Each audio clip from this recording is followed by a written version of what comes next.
Kanë qenë duke vendosur flamuj të Partisë Socialiste, por janë ndaluar nga forcat e policisë.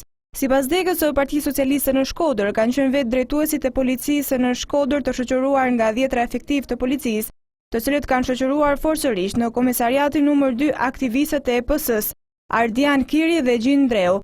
Ata ndodheshin pranë ambienteve të zyrës elektorale Skënderbeg, Fermentim.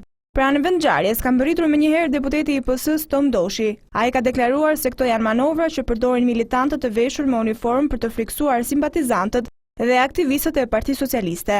Një bajë thirrje policisë shtetit të distancohet për këtyre provokime që bën kundër anëtarëve dhe simpatizantëve të Partisë Socialiste. Ato kanë kënë të vunë flamojt, siç kanë vunë edhe subjekte tjera politike. Ka ardhur policia dhe 2 prej tyre i kanë arrestuar. Plus kanë përdorur edhe forcën edhe mi fëmijë këtu që i kanë shkapet në për lokal.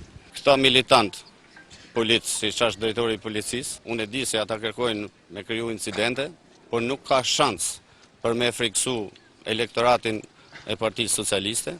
Munohen me friksu njerëz se kështu janë mësuar tash 20 vjet.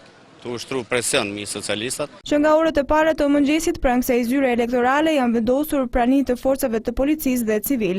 Mësohet se situata ka qenë tensionuar në disa momente, teksa po vendoseshin flamujt elektoral të PS-s, ndërsa në momentin e shoqërimit uniformat blu nuk kanë dhënë asnjë sqarim të lidhshëm të këtij shoqërimi.